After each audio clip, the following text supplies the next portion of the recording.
This is the story of a man named Stanley. Stanley worked for a company in a big building where he was employee number 427. Employee number 427's job was simple. He sat at his desk in room 427 and he pushed buttons on a keyboard. Orders came to him through a monitor on his desk, telling him what buttons to push, how long to push them, and in what order.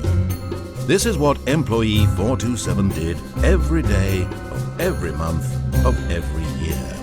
And although others might have considered it soul-rending, Stanley relished every moment that the orders came in, as though he had been made exactly for this job. And Stanley was happy. And then one day, something very peculiar happened. Something that would forever change Stanley. Something he would never quite forget.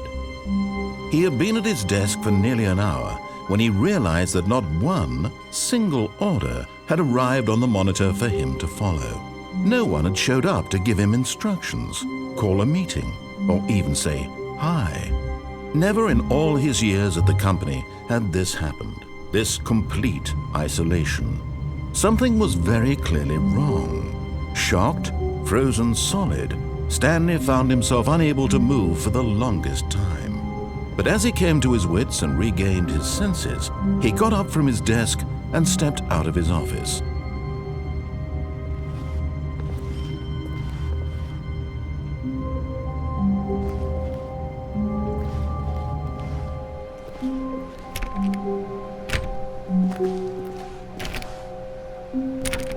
All of his co-workers were gone. What could it mean? Stanley decided to go to the meeting room. Perhaps he had simply missed a memo. No matter how hard Stanley looked, he couldn't find a trace of his co-workers.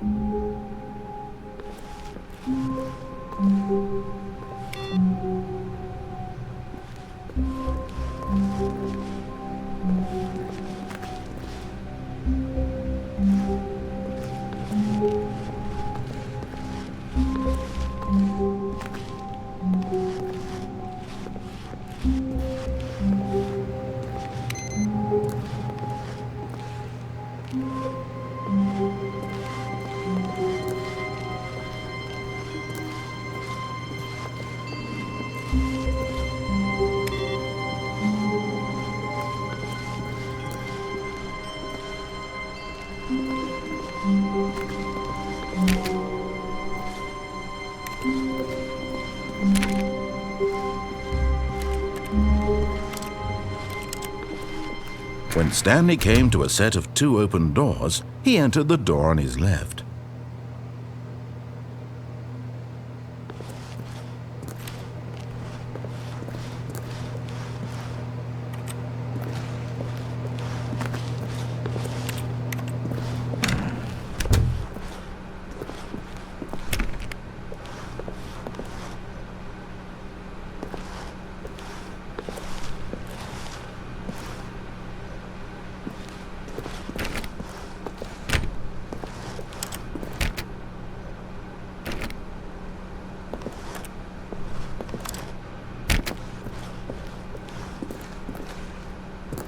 Yet there was not a single person here either.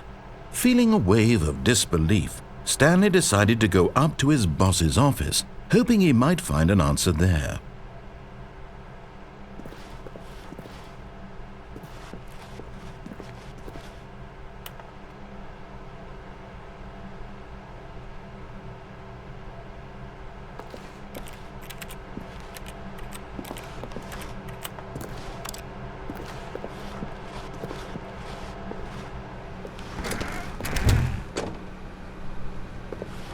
Stanley stepped into the broom closet, but there was nothing here, so he turned around and got back on track.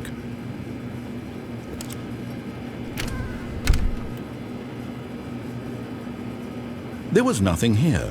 No choice to make, no path to follow, just an empty broom closet. No reason to still be here.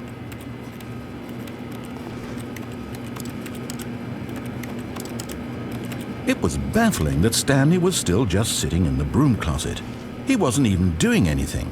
At least if there was something to interact with, he'd be justified in some way. As it is, he's literally just standing there doing sweet FA.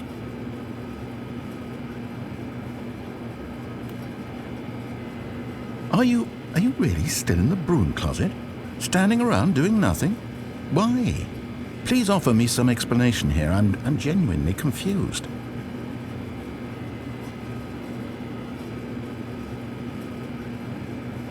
You do realize there's no choice or anything in here, right? If I'd said Stanley walked past the broom closet, at least you would have had a reason for exploring it to find out. But it didn't even occur to me because literally this closet is of absolutely no significance to the story whatsoever. I never would have thought to mention it.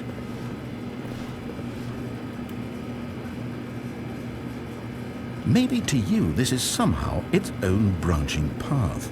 Maybe when you go talk about this with your friends, you'll say, "Oh, did you get the broom closet ending? The broom closet ending was my favorite." I hope your friends find this concerning.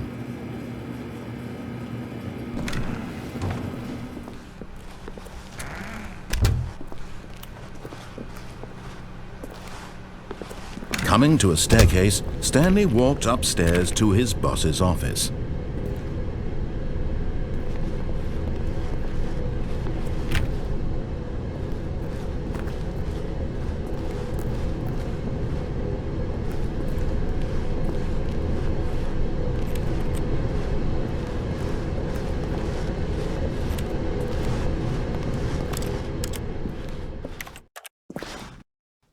But Stanley just couldn't do it. He considered the possibility of facing his boss, admitting he had left his post during work hours. He might be fired for that. And in such a competitive economy, why had he taken that risk? All because he believed everyone had vanished? His boss would think he was crazy. And then something occurred to Stanley. Maybe, he thought to himself, maybe I am crazy. All of my co-workers blinking mysteriously out of existence in a single moment for no reason at all? None of it made any logical sense. And as Stanley pondered this, he began to make other strange observations. For example, why couldn't he see his feet when he looked down? Why did doors close automatically behind him wherever he went? And for that matter, these rooms were starting to look pretty familiar. Were they simply repeating? No, Stanley said to himself, this is all too strange. This can't be real. And at last, he came to the conclusion that had been on the tip of his tongue. He just hadn't found the words for it. "I'm dreaming!" he yelled. "This is all a dream." Oh, what a relief Stanley felt to have finally found an answer, an explanation. His co-workers weren't actually gone. He wasn't going to lose his job. He wasn't crazy after all. And he thought to himself, I suppose I'll wake up soon. I'll have to go back to my boring real-life job pushing buttons. I may as well enjoy this while I'm still lucid. So he imagined himself flying and began to gently float above the ground. Then he imagined himself soaring through space on a magical starfield, and it too appeared. It was so much fun, and Stanley marveled that he had still not woken up. How was he remaining so lucid? And then perhaps the strangest question of them all entered Stanley's head. One he was amazed he hadn't asked himself sooner. Why is there a voice in my head dictating everything that I'm doing and thinking? Now the voice was describing itself being considered by Stanley, who found it particularly strange. I'm dreaming about a voice describing me, thinking about how it's describing my thoughts, he thought. And while he thought it all very odd and wondered if this voice spoke to all people in their dreams, the truth was that, of course, this was not a dream. How could it be? Was Stanley simply deceiving himself? believing that if he's asleep, he doesn't have to take responsibility for himself. Stanley is as awake right now as he's ever been in his life. Now, hearing the voice speak these words was quite a shock to Stanley. After all, he knew for certain, beyond a doubt, that this was in fact a dream. Did the voice not see him float and make the magical stars just a moment ago? How else would the voice explain all that? This voice was a part of himself too. Surely, if he could just... He would prove it. He would prove that he was in control, that this was a dream. So he closed his eyes gently, and he invited himself to wake up. He felt the cool weight of the blanket on his skin, the press of the mattress on his back, the fresh air of a world outside this one. Let me wake up, he thought to himself. I'm through with this dream. I wish it to be over. Let me go back to my job. Let me continue pushing the buttons. Please, it's all I want. I want my apartment and my wife and my job. All I want is my life exactly the way it's always been. My life is normal. I am normal. Everything will be fine. I am okay.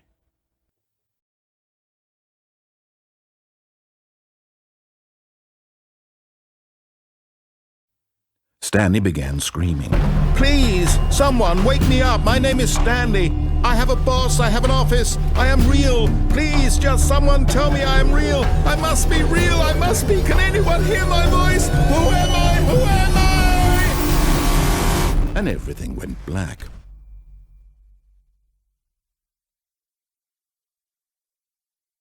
This is the story of a woman named Mariella.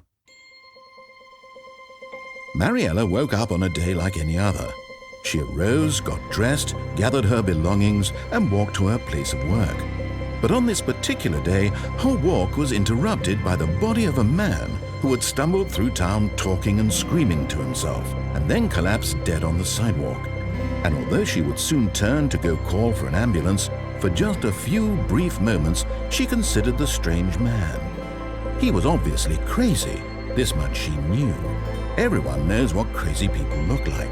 And in that moment, she thought to herself how lucky she was to be normal. I am sane.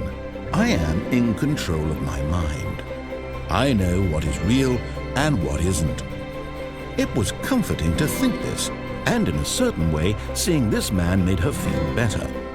But then she remembered the meeting she had scheduled for that day. The very important people whose impressions of her would affect her career, and by extension, the rest of her life.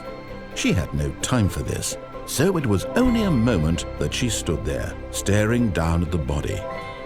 And then she turned and ran.